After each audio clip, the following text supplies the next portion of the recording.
నమస్తే, తెలుగు రాజ్యంకి స్వాగతం. నేను మీ సంధ్య. సినిమా ఇండస్ట్రీలో రిలేషన్స్ ఎప్పుడు ఎలా ఉంటాయి, ఎప్పుడు బలపడతాయి, ఎప్పుడు విడిపోతాయి, ఎప్పుడు గిల్లికజ్జాలు ఉంటాయని చెప్పడం చాలా కష్టం. ఈ నేపథ్యంలో చాలామంది రిలేషను ఒక రేంజ్లో ఎదిగి ఆ తర్వాత పడిపోయి ఇప్పుడు ఎక్కడున్నారో తెలియని సిచ్యువేషన్స్ మనం చూస్తూ ఉంటాం. దీంట్లో మెగాస్టార్ చిరంజీవి గారు అలాగే కలెక్షన్ కింగ్ మోహన్ బాబు గారి రిలేషన్ గురించి మాట్లాడుకునే ప్రయత్నం చేద్దాం. ఒకప్పుడు ప్రాణ స్నేహితులుగా ఉన్నారు, ఆ తర్వాత టామ్ అండ్ జెర్రీ వారు, ఆ తర్వాత విమర్శలు, వివాదాలు, ఇలా చెప్పుకుంటూ పోతే వాళ్ళ జర్నీలో అనేక రకమైన రహస్యాలు అనాలా, తెలియని విషయాలు అనాలా, చాలా ఉన్నాయనేది మాత్రం స్పష్టంగా తెలుస్తుంది. దీంట్లో వజ్రోత్సవాల వేడుకల్లో స్టేజ్ పైనే ఆ విమర్శలు కావచ్చు, దానికి మెగా బ్రదర్స్ సమాధానాలు కావచ్చు, ఇలా చెప్పుకుంటూ పోతే చాలా ఉన్నాయి. రీసెంట్గా మంచు మనోజ్ కూడా ఒక కామెంట్ చేశాడు. డాడీది చిరంజీవి అంకుల్ది రిలేషన్ ఎప్పుడు టామ్ అండ్ జెర్రీ, వాళ్ళు కొట్టుకుంటారు, తిట్టుకుంటారు, తర్వాత కలుస్తారు, అది మీరు ఎవరు పట్టించుకోవాల్సిన అవసరం లేదు అనేసి. నిజంగానే అసలు వీళ్ళ రిలేషన్ ఏంటి తెలుసుకునే ప్రయత్నం చేద్దాం. చరిత్రకారులు, సినీ రాజకీయ విశ్లేషకులు చిల్లగడ్డ శ్రీకాంత్ గారు మనతో ఉన్నారు. ఆయన మాటల్లోనే. శ్రీకాంత్ గారు నమస్తే అండి. నమస్కారం సంధ్య గారు. ఏంటి అసలు ఈ టామ్ అండ్ జెర్రీ వారేంటి? ఒకప్పుడు ఇద్దరు మంచి మిత్రులు కలిసి చాలా సినిమాల్లో హీరో విలన్ క్యారెక్టర్స్ కావచ్చు, చాలా విభిన్నమైన రోల్స్ కావచ్చు, మోహన్ బాబు గారు చిరంజీవి సినిమాల్లో చేయడం జరిగింది. అసలు ఎక్కడ వీళ్ళ పరిచయం స్టార్ట్ అయ్యింది, ఇప్పుడు వీళ్ళ రిలేషన్ ఏంటి అసలు? వాస్తవానికి మోహన్ బాబు గారి కెరియరు, చిరంజీవి గారి కెరియరు, అంత క్రితం కృష్ణరాజు గారి కెరియర్, ఈ ముగ్గురు కెరియర్లను ఒకసారి పరికించి చూస్తే శత్రుఘ్న సిన్హా గారి కెరియర్లకి వీళ్ళ కెరియర్లకి సామ్యం కనిపిస్తుంది. అదేంటంటే విలన్గా వచ్చి విలన్ కాస్త యాంగ్రీ యంగ్ మ్యాన్ గారు రెబల్ హీరోలుగా రూపాంతరం చెందినటువంటి ఒక ట్రాన్స్ఫర్మేషను శత్రుఘ్న సిన్హా గారు ఇది కనిపిస్తుంది. కృష్ణరాజు గారి జర్నీలో కావచ్చు, మోహన్ బాబు గారి జర్నీలో కావచ్చు, చిరంజీవి గారి జర్నీలో కావచ్చు. ఇద్దరు మంచి స్నేహితులు కూడా కదా, శత్రుఘ్న సిన్హా, మోహన్ బాబు. అవును. తర్వాత ఏంటంటే మీకు ఇక్కడ తొలినాళ్లలో చిరంజీవి గారు, మోహన్ బాబు గారు కలిసి హీరోలుగా 3 సినిమాలు చేశారు. ఓకే. ఒకటి పట్నం వచ్చిన పతివ్రతలు, విజయబాబు నాయుడు గారు, మౌళి గారు డైరెక్షన్. ఇద్దరు హీరోలు అండి, ఇద్దరు కన్నడ రీమేక్. ఆ సినిమా చాలా బాగుంటుంది, చాలా మంచి సినిమా, అది సూపర్ హిట్ అండి ఆ సినిమా. ఆ తర్వాత కిరాయి రౌడీలు, ఆ సినిమా సూపర్ హిట్. తర్వాత వచ్చేసి బిల్లారంగా చేశారు, అది కేఎస్ఆర్ దాస్ గారి డైరెక్షన్లో, అది మాసివ్ హిట్ అనమాట ఆ టైంకి, పిఎన్ఆర్ పిక్చర్. ఈ 3 సినిమాలు హీరోలుగా చేసిన తర్వాత ఏంటంటే మోహన్ బాబు గారు విలన్గా చేస్తున్నారు, కామెడీ విలన్గా చేస్తున్నారు, క్యారెక్టర్ రోల్స్ చేస్తున్నారు, హీరోగా చేస్తున్నారు. ఆయనకు అర్థమైంది ఏంటంటే ఎక్కువ కాలం పరిశ్రమలో ఉండాలంటే చిత్ర నిర్మాణ సంస్థ నెలకొల్పి సొంతంగా సినిమాలు తీస్తేనే కొనసాగగలం. ఆర్టిస్ట్గా అయితే ఇలా ఒడిదిడుకులు, ఈ ప్రయాణం, మంచి ఆర్టిస్టు నో డౌట్. ఇవాళకి వాచకం విషయంలో మోహన్ బాబు గారు అసలు ఎట్లా చెప్పగలరు ఈ డైలాగు? ఇవాళకి టంగ్ ట్విస్టర్ లాగా ఆయన డైలాగ్ చెప్పాలంటే ఎవరినైనా చెప్పంటే టంగ్ ట్విస్టర్, ఇప్పుడున్న ఆర్టిస్టులను చెప్పమంటే ఎవరు చెప్పలేరు, డైల్ ఇంపాసిబుల్. ఆ మ్యానరిజమ్స్ అండి, ఆయన మ్యానరిజమ్స్, ఆయన బాడీ లాంగ్వేజ్, ఇవన్నీ కూడా చాలా సంథింగ్ డిఫరెంట్ అనమాట. కాబట్టి ఏంటంటే దాన్ని నేను షేపప్ చేసుకుంటూ హీరో అవ్వాలి, ఎలివేట్ అవ్వాలని ముందెళ్ళి దాసరి నారాయణరావు గారిని అడిగాడు మోహన్ బాబు. దాసరి నారాయణరావు గారు ఏంటంటే మోహన్ బాబు గారిని పరిచయం చేశారు. ఒకవైపు రాఘవేంద్రరావు గారి డైరెక్షన్లో దేవత, కొండవీటి సింహం లాంటి సూపర్ హిట్స్లో మోహన్ బాబు గారు చేశారు. 2 సినిమాల్లో వెళ్ళనే అయినప్పటికీ దేవత చాలా పేరు తీసుకొచ్చింది మోహన్ బాబు గారు. సత్యమూర్తి గారి ఫస్ట్ స్క్రిప్ట్, దేవిశ్రీ ప్రసాద్ వాళ్ళ నాన్నగారి ఫస్ట్ స్క్రిప్ట్ దేవత, చాలా మంచి పేరు తీసుకొచ్చింది మోహన్ బాబు గారికి. దేవత జయప్రద శ్రీదేవి, శోభన్ బాబు గారు ఎల్లు వచ్చి గోదారమ్మ సాంగ్, అందులో నిర్మలమ్మ గారును మోహన్ బాబు గారి ఎపిసోడ్ ఎక్స్ట్రాడినరీ ఎపిసోడ్. అది గృహప్రవేశం, అది వేరు. వచ్చేటప్పటికి ఏమైందంటే ఇక్కడ మీకు దాసరి నారాయణరావు గారిని వెళ్ళి మోహన్ బాబు గారు అడిగారు. దాసరి నారాయణ గారు ఏమన్నారంటే, కాదు ఇట్లాగా నువ్వు సొంత నిర్మాణ సంస్థలోకి రావద్దు, అంత ప్రొడక్షన్ నీకు సూట్ అవ్వదు, ఇట్లా ఆయన ఏదో క్లాస్ స్పీక్ పంపించారు.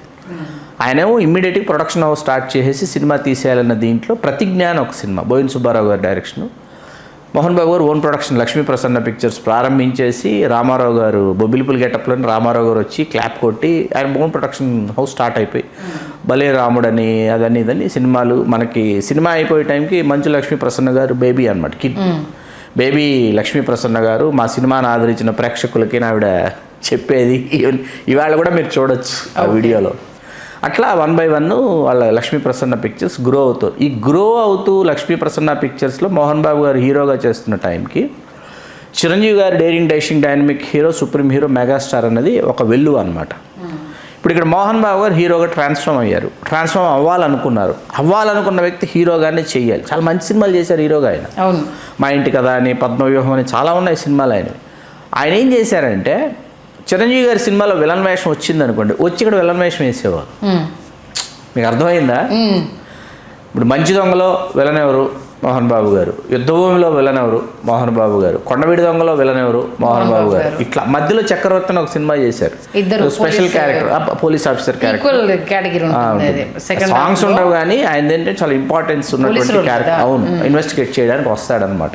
అంజీ రాజా ఎలా అయ్యాడని ఇన్వెస్టిగేట్ చేయడం ఆయన బాధ్యత. కాబట్టి ఇక్కడ ఏంటంటే చిరంజీవి గారు హీరో అనేటప్పటికీ ఆ హీరో అయిపోయి స్టార్ అయిపోయిన తర్వాత చిరంజీవి గారు విలన్గా చేసిన ఒకే ఒక్క సినిమా ఏంటో తెలుసా మీకు? చిరంజీవి గారు విలన్ కాదు ఆ సినిమాలో, హీరోయే. కానీ పరిస్థితుల ప్రభావం వల్ల చిరంజీవి గారు విలన్ అవుతారు. Tragedy ending. సినిమా పేరు చిరంజీవి. సినిమా పేరు Chiranjeevi. Commercial utter flop, Kannada remake. Okay. అది మన కైకాల సత్యనారాయణ గారు నిర్మాత. వాస్తవానికి ఆ పాత్ర కాదు చిరంజీవి గారు చేయాల్సింది. చిరంజీవి గారు చేయాల్సిన పాత్ర అందులో ఒక ఇన్వెస్టిగేటివ్ ఆఫీసర్ క్యారెక్టర్ కోసం చిరంజీవి గారిని సత్యనారాయణ గారు అడిగారు. చాలా బాగుంటుంది. సేమ్ డైరెక్టర్ నాకు గుర్తుంటే రాజేంద్ర అని అనుకుంటే డైరెక్టర్, అతనే డైరెక్ట్ చేస్తాడు. అంటే చిరంజీవి గారు చూసి నాకు ఈ క్యారెక్టర్ నచ్చింది, అలిసిపోయాను నేను, డాన్సులు ఫైట్. ఇందులో కూడా ఫైట్స్ డాన్స్ ఉన్నా కూడా ఆ పాత్ర మీద మనకి చాలా సానుభూతి వస్తుంది. ఆ పాత్ర చచ్చిపోతుంది చిరంజీవి అనే పాత్ర. కాబట్టి నాకు ఇది భలే ఉంది, నేను చేస్తానని చిరంజీవి గారు చేశారు. అభిమానులకి నచ్చల. సినిమా బాగుంటుంది, చాలా తీశారు. సినిమా బాగుంటుంది, నచ్చలేదు, అభిమానులకు నచ్చల. సరే అది పక్కన పెడితే ఇక్కడ మోహన్ బాబు గారు వచ్చి విలనే వేస్తున్నారు చిరంజీవి గారితో. పక్కన బాలకృష్ణ గారి సినిమా బలే దొంగలో మోహన్ బాబు గారి విలనే, దొంగరావణ అని ఒక సినిమా, అందులో మోహన్ బాబు గారి విలనే, నాగార్జున గారు జానకి రాముడిలో మోహన్ బాబు గారి విలను, తర్వాత వెంకటేష్ గారు శ్రీనివాస్ కళ్యాణంలో మోహన్ బాబు గారి విలను. ఆఖరికి కూలీ సినిమాలో కూడా కూలీ నెంబర్ 1 దాంట్లో కూడా చేస్తూ హీరోగా 1, 2, 6 సినిమాలు, నా మొగుడు, నాకే సొంత, అల్లుడు గారు తర్వాత కొండవీడి దొంగ, ఎన్ని ప్యారలల్గా వస్తాయి. కొండవీడి దొంగ అని అల్లుడు గారు, ఇందులో ఏమో విలను, అందులో ఏమో హీరో. కాబట్టి ఏమవుతుందంటే హీరో స్టార్ అనేవాడు ఆల్వేస్ స్టార్ అన్నమాట. Villain, comedy villain, character artist అనేవాడిని ఇట్లాగే చూస్తాను. నేను 500 సినిమాలు చేశాను మోహన్ బాబు గారు అంటే, ఎస్ మీరు 500 పైచిలకు సినిమాలు చేశారు కాదని ఎవరన్నట్లా. ఇక్కడ అరపూట వేషం, 2 సీన్ల వేషం, 3 సీన్ల వేషం, 4 సీన్ల వేషం, ఒకరోజు వేషాలు కూడా మోహన్ బాబు గారు చాలా చేశారు. అల్లూరి సీతారామరాజు అని కృష్ణ గారి సినిమా, అల్లూరి సీతారామరాజు తెలుసు కదా, అందులో పెళ్ళికొడుకు పాత్రలో గెస్ట్ రోల్ క్యారెక్టర్, అది జూనియర్ ఆర్టిస్ట్లా కూర్చుని ఉంటాడు మోహన్ బాబు గారు.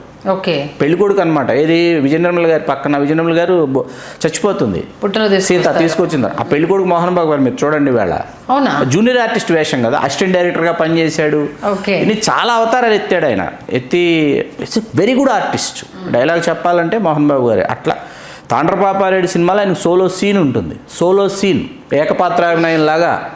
దాంట్లో విజయరామరాజు పాత్ర బ్రిటిషర్ మీకు చేసింది సర్దార్ పాపారెడ్డి సినిమాలో. అది ఆ 2 ఈవేళ చాలామంది ఈ వీడియో నా చైల్డ్హుడ్ ఫ్రెండ్స్ ఎవరైనా చూస్తే వాళ్ళకి నేను ఆ 2 క్యారెక్టర్స్ నేను చేసేవాడిని స్కూల్లో.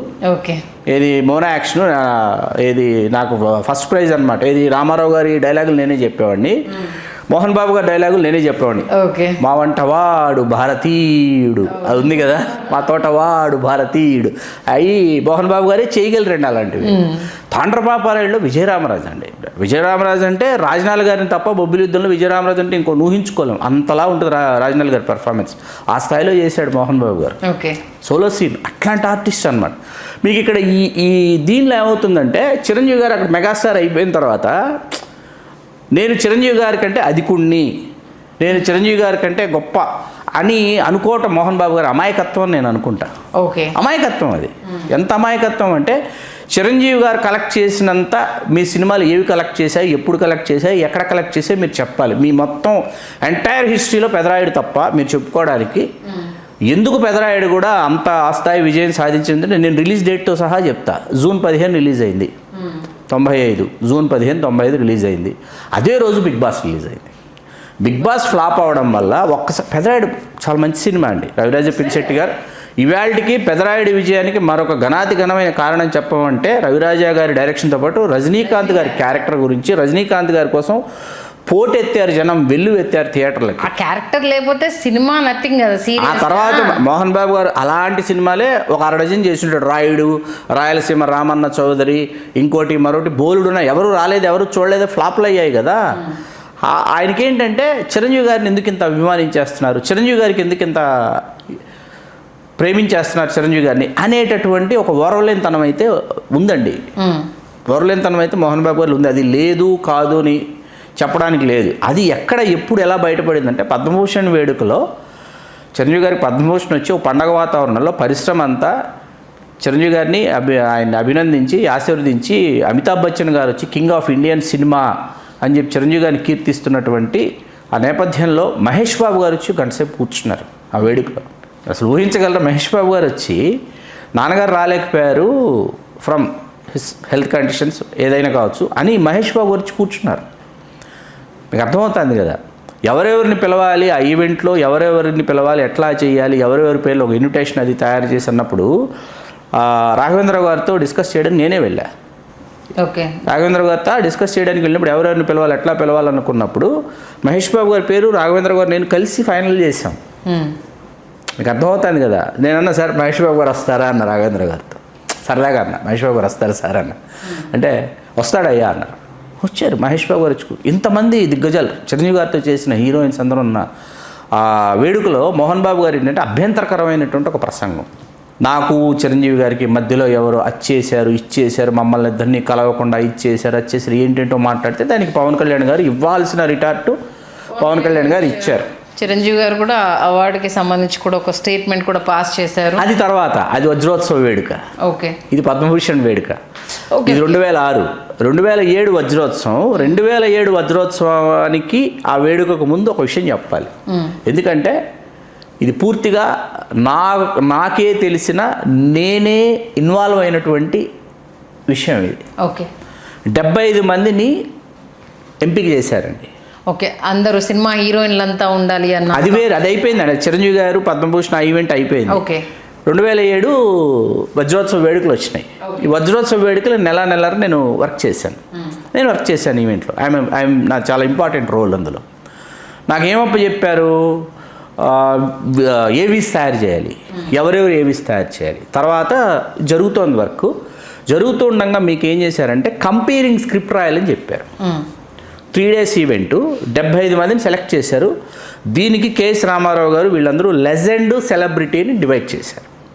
కేఎస్ రామారావు గారితో నేను లిటరల్ అన్నారు, సార్ మీరు ఏమనుకోకపోతే నేను ఒక టైటిల్ ఇస్తాను, go through with this title ఏంటి అని అడిగాను. తెలుగు సినీ కళామ తల్లికి లేదా తెలుగు సినిమా పరిశ్రమకి విశేష సేవలు అందించిన విశిష్ట వ్యక్తులు, మహామహనీయులు, అంతే. మహామహనీయులు వాళ్ళు అంతే. వీళ్ళు పలానా వాళ్ళు, సంధ్య గారు లెజెండు, శ్రీకాంత్ గారు సెలబ్రిటీ, ఇంకొకరు పలానా వద్దు సార్. దానివల్ల లేనిపోని ఇబ్బందులు ఎదురవుతాయి. ఇది చాలా కీప్ ఆన్ డిస్కషన్ అవుతుంది, వద్దు సార్ అంటే ఆయన ససేమిరా లిస్ట్ తీసుకున్నాను. లిస్ట్ నాకు ఇచ్చారు. 75 మంది పేర్లు. మన రమాప్రభు గారి పేరు లేదు, చంద్రమోహన్ గారి పేరు లేదు, ఇట్లా చాలామంది పేర్లు లేవు. వీళ్ళ పేర్లు ఎందుకు లేవు అని అడిగాను నేను. ఆయన ఏదో కారణాలు చెప్పారు, కాకంబుల్ స్టోరీస్ వినిపిస్తే నేనన్నా, సార్ మన వ్యక్తిగతం మన ఇంటి వరకు, అంతే కదా, మన వీధి వరకు, కుటుంబ సభ్యుల వరకు, దానిని ఇక్కడికి తీసుకొచ్చి ఇవాళ రమాప్రభు గారిని రీప్లేస్ చేసే ఆర్టిస్ట్ లేరు, చంద్రమోహన్ గారిని రీప్లేస్ చేసే ఆర్టిస్ట్ లేరు. మీరు ఎంటైర్ ఈవెంట్లో చంద్రమోహన్ గారు లేరు. మీరు అబ్జర్వ్ చేస్తే ఆయన రాలా, ఆయన వీళ్ళు పిలవాల లిస్టులోనే పెట్టారు. రమాప్రభు గారి పేరు నాతో పాటు 6-7 బలపరిచారు. రమాప్రభు గారి పేరు బలపరిచిన తర్వాత రమాప్రభు గారి పేరు వచ్చి సరే ఇది అయింది, లిస్ట్ అయింది. కంపేరింగ్ స్క్రిప్ట్ రాయాలి. రాసే టైంకి ఏంటంటే నేను బ్లడ్ బ్యాంకు వేరే ఇంకా ఉన్నాయి బ్లడ్ డొనేషన్ క్యాంపులు బిజీలో దొరకట్లా నేను వీళ్ళకి. ఫైనల్ డే దొరికిన తర్వాత ఛాంబర్లో మాట్లాడదాంరా అని చెప్పి తమ్మారెడ్డి భరద్వాజ్ గారు తీసుకెళ్ళి రూమ్లోకి పంపించి తలుపేసి తాళం పెట్టేశారు. తలుపేసి తాళం పెట్టేస్తే ఏంటి సార్ తాళం వేశారంటే కంపేరింగ్ స్క్రిప్ట్ రాసేందుకు తలుపు తాళం తీయటం లేదు. ఓకే, ఇది గూగుళ్ళు యూట్యూబ్లు ఏమీ లేని కాలం. లోపల లిస్టు, బండిల్ పేపర్స్, పెన్నులు, ప్యాడ్ ఉన్నాయండి. రాత్రి వరకు కూర్చొని రాస్తూనే ఉన్నా. ఒక్కొక్కరి గురించి ఒక A4 షీట్. నేను రాసినవే మీకు బాలసుబ్రహ్మణ్యం గారు చెప్పిన, సుహాసిని గారు చెప్పిన, రాజేంద్ర ప్రసాద్ గారు చెప్పిన, పరిశ్రమకి ప్రేక్షకులకి మధ్య దర్వాజా, తమ్మారెడ్డి భరద్వాజ, ఇవన్నీ కూడా అప్పుడు రాసినవి కూర్చుంటే అక్కడ గదిలో. ఓకే. దాని గురించి చాలా అప్రిసియేషన్ వచ్చింది. అసలు ఒక రెఫరెన్స్ లేదు, ఒక బుక్కులు లేవు, ఏమీ లేవు, కూర్చుని 75 మంది గురించి రాసుకుంటూ వెళ్ళిపోయావు అని చెప్పి అప్రిసియేషన్ వచ్చింది. అయిపోయింది. ఆ రోజు మళ్ళీ డిస్కషన్ అండి. సార్ వద్దు సార్, లెజెండ్ సెలబ్రిటీ వద్దు సార్, ఆల్ ఆర్ లెజెండ్స్, అందరూ లెజెండ్సే సార్, అందరూ లెజెండ్స్ని పెట్టాలంటే వెనలా తీసుకెళ్ళి దాన్ని అక్కడ పెడితే ఎవడో సిల్లీ ఫెలో దీన్ని లెజెండ్ సెలబ్రిటీ చేశాడని మన మోహన్ బాబు గారు స్టేజ్ పైన మాట్లాడటం, దానికి దాసనారాయణరావు గారు మాట్లాడటానికి ముందు చిరంజీవి గారు ఆ రోజు ప్రతిస్పందించకపోతే అక్కడి నుంచి ఏంటంటే ఇదంతా చిరంజీవి గారు చేశారన్నట్టు తయారైంది. చిరంజీవి గారు ఈ డివిజన్ తీసుకొచ్చారని మోహన్ బాబు గారు చెప్పాలని చిరంజీవి గారికి తెలియదు. ఈ కైండ్ ఆఫ్ అవార్డు ఉంది, ఇలా దీనికి ఈ పేరు పెట్టారు, దీనికి పేరు పెట్టారని చిరంజీవి గారికి అక్కడికి వచ్చేంతవరకు చిరంజీవి గారికి తెలియదండి. అక్కడికి వచ్చాక తెలిసిన తర్వాత మోహన్ బాబు గారు ఏం చేస్తున్నారంటే ఇది మొత్తం చిరంజీవి గారికి ఆపాదించాలని ప్రయత్నిస్తున్నాడు మోహన్ బాబు గారు. అర్థమైంది కదా. ఆ రోజు చిరంజీవి గారు ప్రతిస్పందించడం అనేది ఇట్స్ వెరీ రైట్ రియాక్షన్. ఇచ్చిన తర్వాత ఏంటంటే అక్కడి నుంచి అది సద్దుమణగటం అది జరిగినా కూడా ఏంటంటే మోహన్ బాబు గారికి ఏంటంటే అలా ఉండిపోయింది. అది ఆయనకి ఏంటంటే నాకంటే ఎక్కడికో ఎన్నో ఎత్తులకి, ఎదగలేని ఎత్తులకి చిరంజీవి గారు ఎదిగారు అనేటటువంటిది ఆయనకి ఉండిపోయి చిరంజీవి గారికి 2006లో పద్మభూషణ్ వస్తే మరుసటి ఏడాది కృష్ణ గారికి ఏమీ రాలేదు, కృష్ణ గారి ప్రపోజల్స్లోకి వెళ్ళిందండి. కృష్ణ గారికి ఎందుకంటే is a studio owner, producer, writer, director, 300 films ఇది వచ్చింది. కృష్ణ గారికి వస్తే మోహన్ బాబు గారు వెళ్ళి త్రూ సుబ్రహ్మణ్యరెడ్డి గారి ద్వారా పద్మశ్రీ తన ప్రపోజల్స్లో పద్మశ్రీ కోసం తను ప్రయత్నించి పద్మశ్రీ సాధించుకుని ఆ మరుసటి ఏడాది కృష్ణ గారికి పద్మభూషణ్ వచ్చింది.